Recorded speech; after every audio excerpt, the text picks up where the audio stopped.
futuros doctores vamos a tener un gran problema a futuro.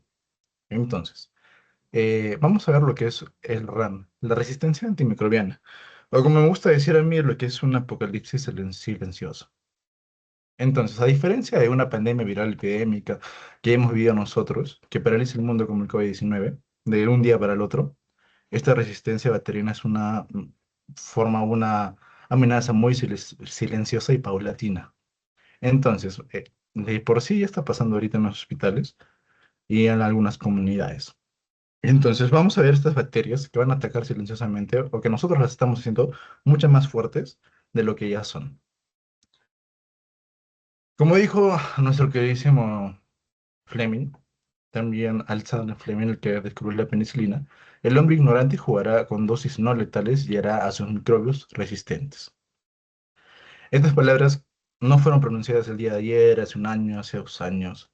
Fueron pronunciadas por el mismo Sir Alexander Fleming en un discurso cuando dio la aceptación del premio Nobel en 1945. Entonces, desde entonces ya se estaba viendo que iba a haber un mal uso de la penicilina y entonces las poblaciones de las bacterias iban a ser muy resistentes, muy resistentes. Hoy, casi ya 80 años después, estamos presenciando exactamente este cumplimiento de esta profecía. A lo largo de los próximos 45 minutos que dure esta pequeña ponencia, desglosaremos un poquito lo que es la microbiología, los mecanismos moleculares de adaptación de algunas pastillas y qué podemos hacer para solucionarlo. También tenemos una proyección que en el 2050 vamos a ver que aproximadamente 39 millones de muertes van a ser proyectadas por el mal uso de estos medicamentos y el relativo uso de lo que es el RAM. Antes de entrar a lo que es microbiología, vamos a ver lo que son la tensión Gram. Una tensión Gram que va a ser lo que es el Gram positivo, Gram negativo en diferentes bacterias. Podemos ver que el Gram positivo va a ser una muralla gruesa y única y mayormente la vamos a ver como el color rosado. Si alguno de ustedes va a entrar a lo que es o va a llegar al curso de microbiología, en sus primeras prácticas van a aprender a hacer esta coloración y en su examen de fase va a ser, pucha, si no me equivoco, 5 puntos sobre su promedio. Entonces, aparte de saber para qué sirven, tienen que saber cómo hacerlo. Pero por el momento no es el objetivo de esta ponencia, así que para que lo tengan como dato, es importante que lo sepan. Como la diferencia, gran positivo va a ser un color moradito, gran negativo va a ser como un color rosadito. El gran positivo va a ser mucho más grueso, el gran negativo va a ser una simple capita y va a ser como que un sistema de doble muralla, que le vamos a llamar como que las porinas. Entonces, lo que es la tinción Gram, vamos a ver, como ya he explicado, la estructura de la pared bacteriana. Y antes de analizar los mecanismos de acción de los medicamentos, tenemos que tener en cuenta esto porque gracias a las gram positivas que parece una pared gruesa, en este caso de peptidoglucanos, vamos a ver que ciertos medicamentos van a actuar y ciertos medicamentos no. Por lo contrario, las gram negativas presentan una arquitectura mucho más compleja porque tienen una doble capa. Entonces va a ser un espacio mucho más difícil para actuar para diferentes pastillas. Entonces, primero vamos a ver con lo que es la inactivación enzimática. Lo que es la inactivación enzimática, vamos a ver como que unas tijeras moleculares. En estas tijeras moleculares vamos a llamar las beta-lactamasas y algunas enzimas modificadoras de aminoglucósidos. En este caso, ingresamos ahora al primer mecanismo, la resistencia, ¿ya? La inactivación enzimática. En la imagen vemos representadas como tijeras a lo que son las tijeras moleculares, se podría decir, valga la redundancia. Entonces, la bacteria sintetiza estas enzimas que la neutralizan, la hidrolizan y así modifica químicamente el fármaco antes de que tome su diana. ¿Cuál es la diana? El objetivo al que queremos llegar. Aquí puedo decir un ejemplo muy claro, un ejemplo clásico que se toma en exámenes, ya sea de fase, ya sea los sencillos o hasta los residentados. El ejemplo clásico que se da son las lactamasas en acción. Entonces, estas enzimas rompen los enlaces amina del anillo beta-lactámico y evolutivamente estos van a ser beta-lactamas simples. Vamos a ver cómo en el penicilina se usa para el Staphylococcus aureus, a las beta-lactamases en el espacio extendido, etcétera. Aunque suena un poquito rarito, es importante que se lo sepan porque les va a ayudar bastante para guiar clínicamente lo que es un buen desarrollo para el diagnóstico de una persona y su tratamiento posterior. Hay una clasificación que sí o sí se le tienen que saber en la práctica clínica, que es la clasificación de Ambler, pero es un poquito más para los chicos que ya están en años ya superiores, que son diferentes clases, clase A, clase B, clase C, que por ahora las voy a mencionar, pero no son necesarias para los chicos que están llevando ahorita microbiología. Después vamos a ver lo que es la modificación de la diana, el mecanismo 2. El segundo pilar de lo que es sí, segundo pilar de lo que es la resistencia en la modificación del sitio de diana lo vemos acá graficados ingeniosamente como un cambio de cerradura. Si la lleva, si la llave es el antibiótico, la cerradura es la proteína o el objetivo de la bacteria. Una pequeña mutación en el genoma bacteriano va a cambiar la conformación tridimensional de esta cerradura y va a impedir la afinidad de la unión del fármaco. Acá tenemos un ejemplo claro, que son los MARSA. ¿Listo? Estos MARSA son los Staphylococcus aureus resistentes a meticilina, que lo vemos bastante en el hospital. Estos van a adquirir un gen MECA y se va a modificar y va a tener una proteína ligadora de penicilina con bajísima afinidad por casi todos los betalácticos, excepto lo que es la ceftarolina. Después también tenemos resistencia a fluoroquinolonas y la resistencia a vancomicinas. Tenemos que tener en cuenta en este dato la modificación del sitio de Diana. Tenemos que el Staphylococcus aureus del gen MK es el resistente poderoso, el que resiste a todos los beta-lactámicos tradicionales, que son las penicilinas, las cefalosporinas de primera hasta la cuarta generación y los carbapenémicos. La única excepción de esta familia de cefalosporinas de quinta generación es la cepstatrolina, ya que hay un gran problema. Solo tenemos un medicamento para toda esta mutación en esta bacteria. Si no llegamos a realizar una mejor, eh, ¿cómo lo podría decir? Si no llegamos a cuidarnos bien de esta bacteria, no se sigue avanzando para realizar nuevas pastillas.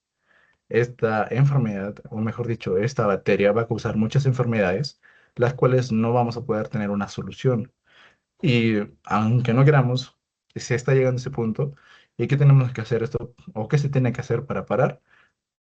Controlar lo que es la medicación y seguir avanzando científicamente y tecnológicamente para poder dar otros tratamientos posibles. Tenemos el tercer o el tercer mecanismo, lo que es la disminución de la permeabilidad. Cabe aclarar que todos estos mecanismos, ¿dónde pasan? Pasan en la bacteria.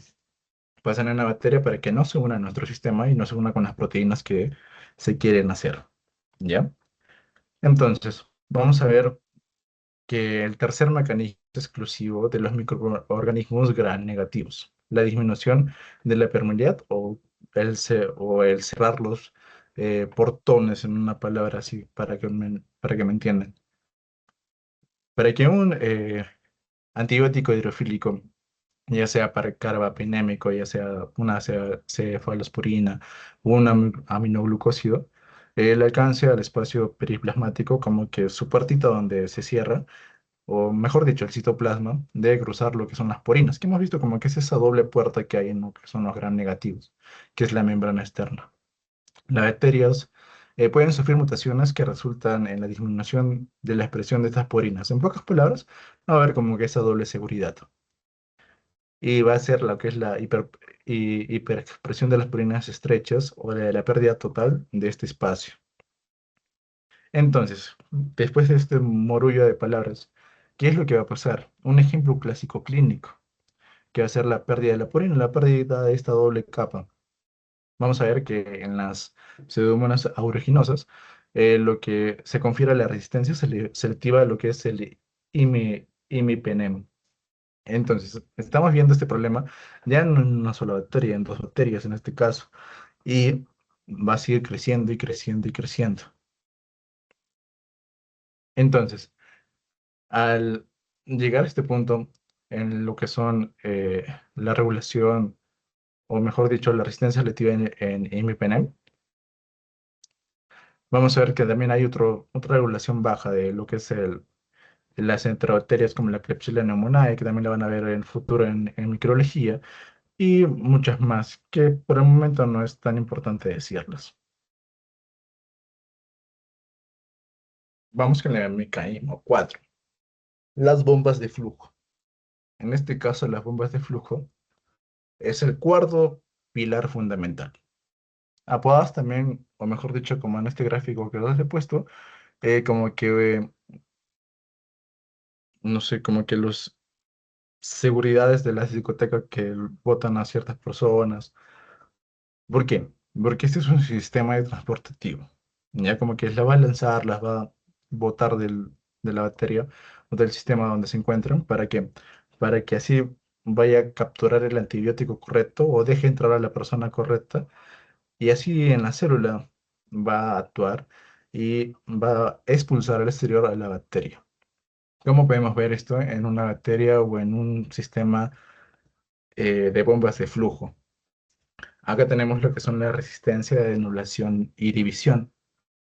La mayoría, en este caso también de gram negativos, vamos a ver que la Pseudomonas aeruginosa o la E. coli van a ser verdaderamente peligrosas de las bombas de flujo, que suelen ser las que tienen lo que es sustrato de multiespecíficos.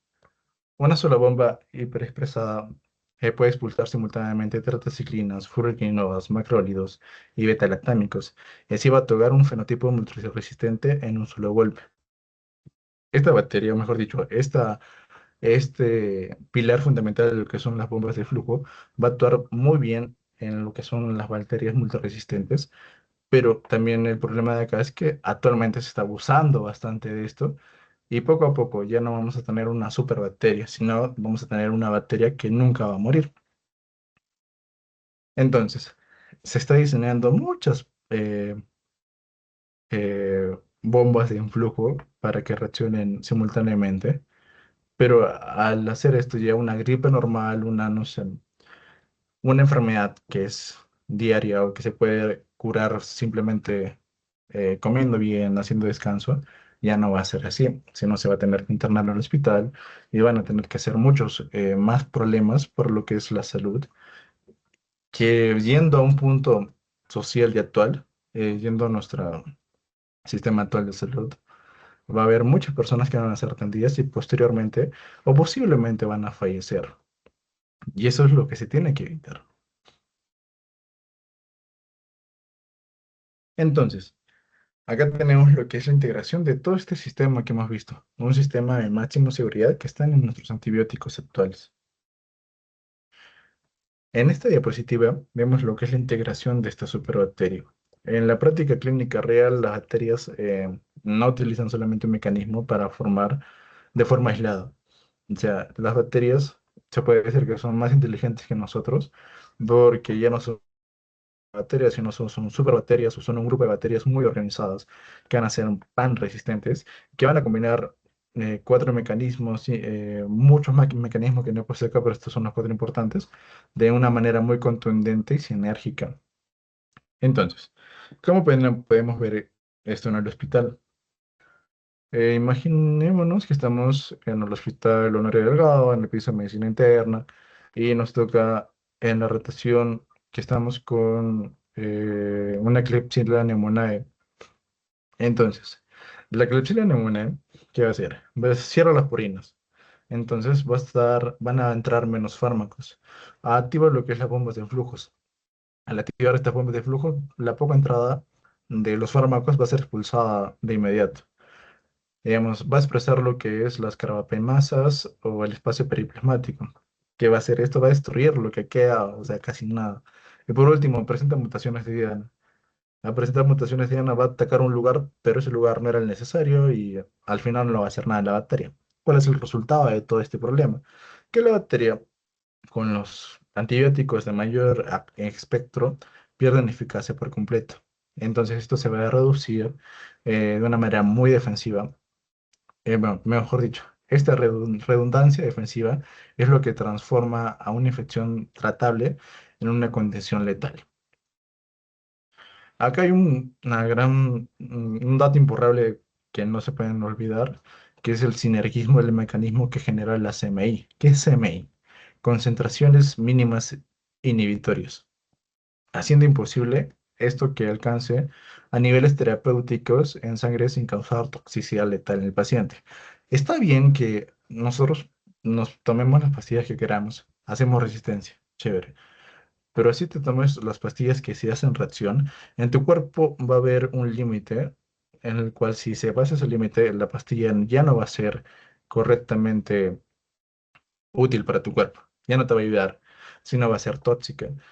Y esa toxicidad, en vez, obviamente, de ayudarte, te va a matar poco a poco. Entonces vas a tener la toxicidad del fármaco y vas a tener la bacteria que también que te está matando, que te está enfermando. Ya vas a tener dos problemas más. Y aparte, tú que crees que entre más medicamento tomas, más reacción vas a tener, va a ser peor. Entonces, ¿qué es lo que tenemos que hacer acá? Una transferencia horizontal de genes. Tú te dirás, ¿cómo es posible que una bacteria que jamás está expuesta a un antibiótico de última generación se vuelva resistente un día al otro a una que... ¿Cómo se puede? eh, ¿Cómo es posible que una bacteria que jamás ha estado expuesta a un antibiótico de última generación se vuelva resistente al otro? Acá es la respuesta clave. Transferencia horizontal de genes. En esta gráfica miras una bacteria que no se conoce, pero que es la misma bacteria, transfieren horizontalmente los genes y se domina lo que es un bluto bacteriano, para que me entiendas. O sea, se da la información necesaria para protegerse de las demás pastillas posibles que se pueden ingerir. Pero aquí hay una diferencia clave. La diferencia de los seres eucariotas que dependen de la reproducción vertical, entonces, es decir, de padres e hijos, las bacterias comparten una información genética con sus pares, incluso también entre especies completamente distintas. Tenemos tres mecanismos clásicos de este compartimiento o este Bluetooth bacteriano. Tenemos lo que es la conjugación, lo que es la transformación y lo que es la traducción. En lo que es la conjugación, vamos a ver que es el mecanismo que más se usa porque es el más eficiente. Una bacteria donante transmite su plásmido con genes de resistencia a través de lo que es un pili sexual. En lo que es la transformación, vamos a ver que la bacteria capta fragmentos de ADN desnudo del medio ambiente liberados por bacterias lisadas, o sea, bacterias muertas. Y lo que es la traducción, vemos un virus bacteriófago, transporta erróneamente genes de una bacteria a otra, y así se van a compartir estos genes, y así van a ser muy resistentes, así no hayan tenido o hayan tenido que ser expuestos a estas pastillas. Además, tenemos lo que son los elementos genéticos móviles, como los transposones o los integrones, que permiten ensamblar verdaderamente lo que son las casetas de multiresistencia, donde un solo plásmido se transmite genes de resistencia a carbapenémicos, aminoglucósidos, y lo que son las fluoroquinolonas al mismo tiempo. Entonces, ¿cómo nos podemos acordar de estos tres mecanismos? Lo que es la conjugación, contacto directo. Lo que es la transformación, toma el ADN del medio. Y lo que es la traducción, transporta un transportador viral, lo que es un bacteriófago. Entonces, ¿cómo financiamos a este enemigo? Nosotros, solitos, hacemos que nuestro enemigo, nuestra bacteria XYZ, se vuelva mucho más fuerte. Entonces, si la genética en este caso, si la genética es la herramienta de las bacterias, las opciones humanas otorgan el escenario perfecto para que estas herramientas genéticas prosperen y sean las más adecuadas. Hay que tener tres pilares fundamentales para evitar todo esto. Primero, lo que es la automedicación y la prescripción inadecuada.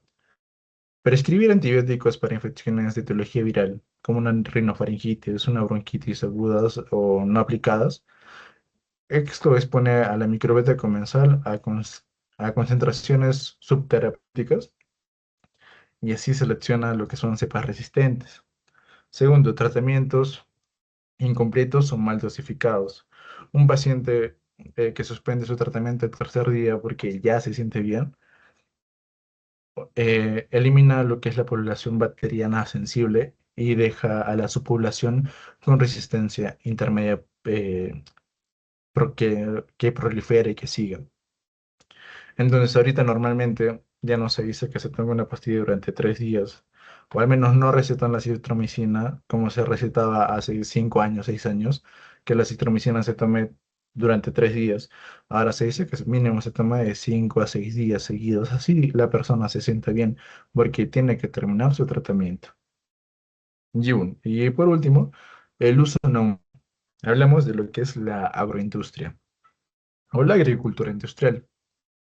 Entre lo que es el 50 y el 80% de los antibióticos producidos a nivel mundial no se administran a lo que son los seres humanos, sino a animales de granja, como promotores de crecimiento, como promotores de proliferación masiva en ambientes hacinados. Entonces, esto contamina aguas y alimentos y se cierra así un círculo epidemiológico. Acá hay un enfoque que se está haciendo en Estados Unidos y en diversas partes de la Unión Europea, que es una sola salud, en la cual, o mejor dicho, One Health, en la cual se realiza que ya este tratamiento o lo que es la agricultura industrial sea como que una manera sostenible para que no se afecten, eh, uno, a los animales, para que tengan como que una calidad de vida mejor, y dos, para que en un futuro o sin querer se hagan unas bacterias multiresistentes que estaban en los animales y que por la mutación genética que se da normalmente eh, llega a lo que son los humanos. Si tenemos una nueva enfermedad, no tenemos comida y tenemos una enfermedad que no se puede parar, lo cual sería muy grave. Pasando a la última, tenemos este casito del paciente Patterson. El paciente Patterson en el 2015. El paciente nos cuenta que el doctor Patterson era un profesor psiquiatra de la Universidad de California de San Diego, y esto ocurrió en el 2015. Este doctor, Patterson, enfermó gravemente durante unas vacaciones en Egipto, desarrollando lo que es un absceso pancreático secundario a un cálculo biliar. Entonces el doctor fue al hospital, lo internaron, dijeron ya, hay que sacar cultivos. El cultivo que se aisló era un bacilo gram negativo, temible. Es el Acinetobacterium baumannii panresistente. Entonces, ¿qué quiere decir esto? Que es un resistente a todos los betalatámicos, a todos los carbapenémicos, a todas las fluoroquinolas, a los aminoglucósidos, incluso a lo que son la colicitina y la tigleciclina. ¿Y es lo que pasó con este paciente? El paciente a las pocas horas entró en lo que es un shock séptico, un fallo multiorgánico y un coma profundo. Ningún antibiótico conocido funcionaba. La medicina convencional de nosotros se había quedado sin armas. Por gracia de Dios, por gracia del destino, su esposa era doctora también y era epidemióloga, Stefan Stratt. Entonces ella movilizó a investigadores internacionales para aplicar un tratamiento experimental de último recurso, que es la fagoterapia. Lo que es la fagoterapia es el uso de virus bacteriófagos purificados, o sea, bueno, se utilizó bacterias que se hicieron en lo que es laboratorios, para que dentro de estas bacterias ya como que amigables, o mejor dicho, estos bacteriófagos amigables, se dirigen específicamente contra esa cepa, ya que lo estaba matando a su esposo. Entonces, después de una larga lucha, muchos estudios y más o menos 4 o 5 meses, el doctor Patterson sobrevivió tras estas infusiones de fagos. Entonces, este caso histórico demostró que no solamente el potencial de las terapias biológicas alternativas es buena, sino que también estamos llegando a un tope en el cual ya no se puede ayudar a la gente. También, esto marcó lo que es inicialmente, de forma formal, la era post-antibiótica, donde un paciente puede morir por una bacteria inmune a toda nuestra farmacia disponible. Este se puede decir que es un caso perfecto porque se dio la solución al doctor Patterson, pero hablamos de una persona que tenía todos los recursos a la mano, tenía toda la información accesible porque era doctor, su esposa era doctora, pero si hablamos del mundo en general, este es un grupo selectivo de personas las cuales no, no están en su totalidad disponibles, uno de economía, dos de conocimientos y tres de una salud eh, social buena, como en el caso de Perú.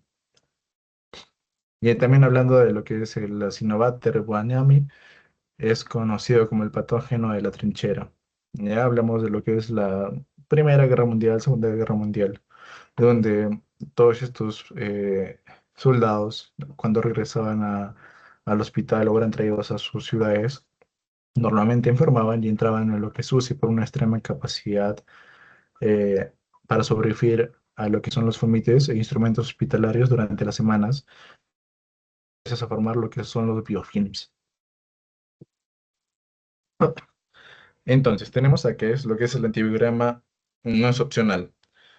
Ya, el antibiograma y la inteligencia militar, llegamos a una conclusión. Actualmente concluimos eh, con una premisa fundamental que todo médico debe prescribir o debe grabar en su práctica. El antibiograma no es una opción, es algo que se tiene que hacer, es una inteligencia militar. Es para que no se pueda decir no disparemos a ciegas.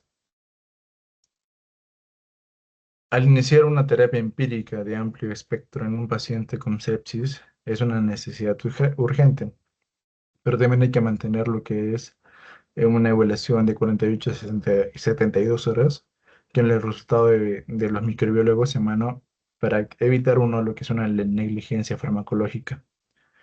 Debemos aplicar rigurosamente lo que son los programas, programas de optimización de uso de antimicrobianos. Segunda, cultivar antes de iniciar antibióticos, siempre que el estado hemodinámico lo permita, o sea, siempre que nuestro paciente esté como que en una condición estable. Segundo, tenemos que escalar, pasar del amplio espectro a un espectro dirigido una vez identificado el patógeno y su antibiograma. Tercero, tenemos que ajustar las dosis de farmacocinética y farmacodinámica. A esto va a optimizar lo que es la infusión continua, la dosis vía oral o vía intravenosa, y también vamos a evitar algunos picos en los cuales llevan a ser más tóxicos para nuestro paciente. Y por último, y no menos importante, lo que es la duración estricta. Vamos a utilizar los esquemas desde los más cortos hasta los más largos, ayudándonos de lo que es la evidencia clínica. Entonces, el futuro de la eficacia antibiótica no depende literalmente de la precisión con la que recetemos hoy, sino también depende de cómo vamos a hacer nuestro buen trabajo futuro y cómo vamos a actuar nosotros.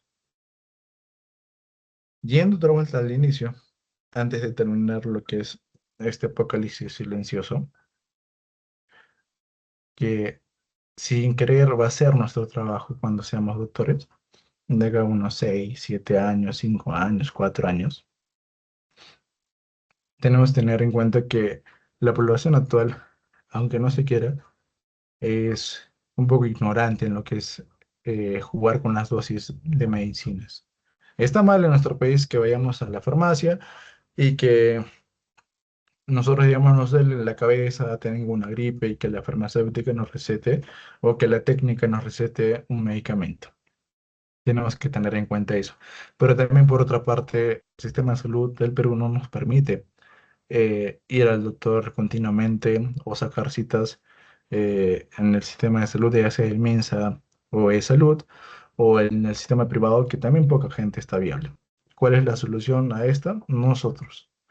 Nosotros tenemos que llegar a ese punto de poder ayudar a los demás, poder dar esa información. ¿Cómo podemos dar esa información nosotros como estudiantes?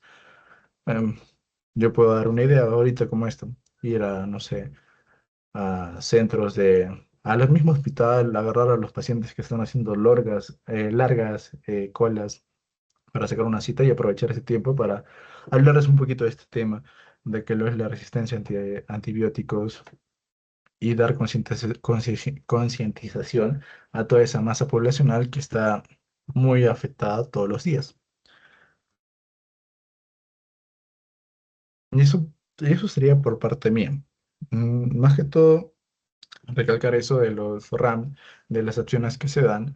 Y por última, mnemotecnia para los chiquitos que estén pasando lo que es microbiología este año. Vamos a tener la siguiente mnemotecnia de lo que son los gran positivos y los gran negativos.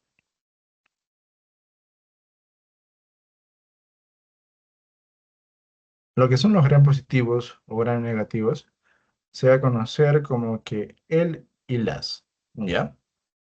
Los gran positivos van a ser conocidos como que van a ser los varones. ¿Cómo así?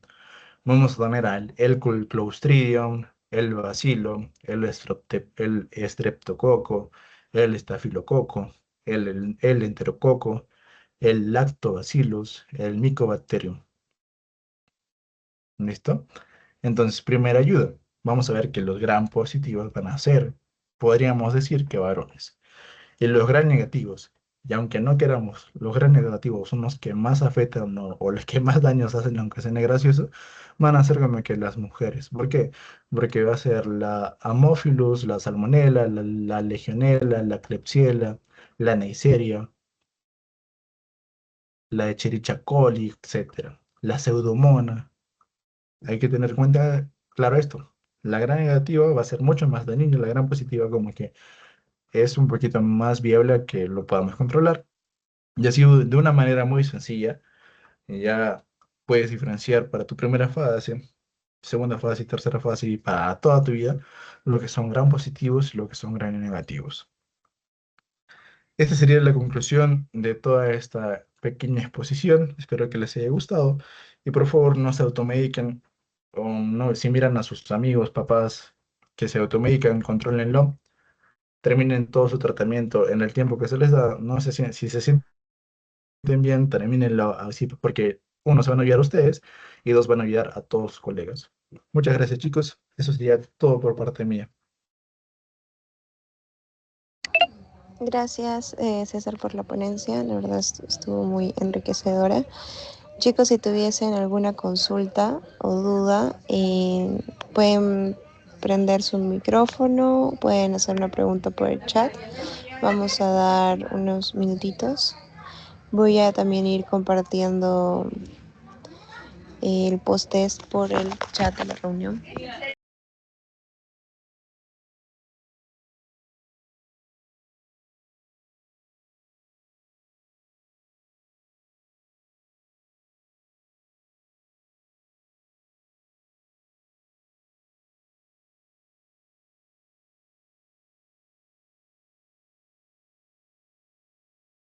Parece que tenemos una pregunta por el chat que es, bueno, primero te agradece sobre la ponencia y ¿puedes decir cuál fue tu método de estudio en este caso para este curso de microbiología?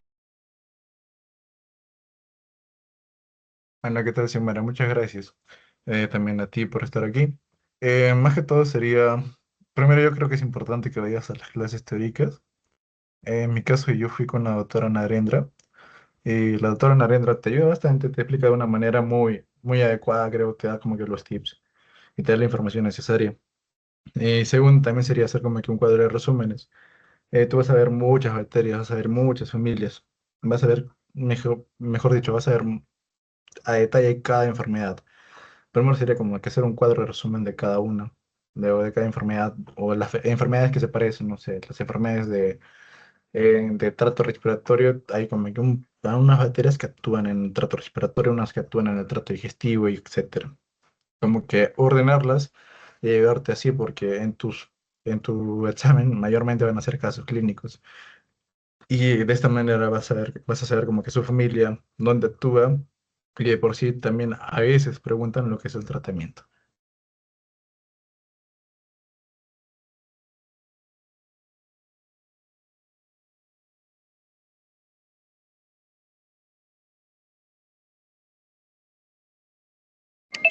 Listo, chicos. Ya les envié el post-test por la reunión. Así que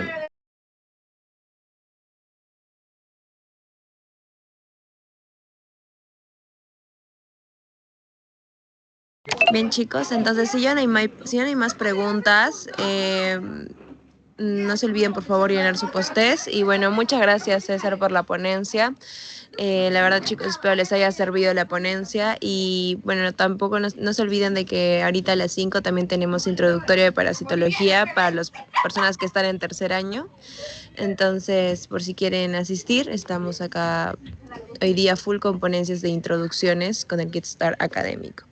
Y bueno, sin más, muchas gracias César por la ponencia y muchas gracias chicos por asistir.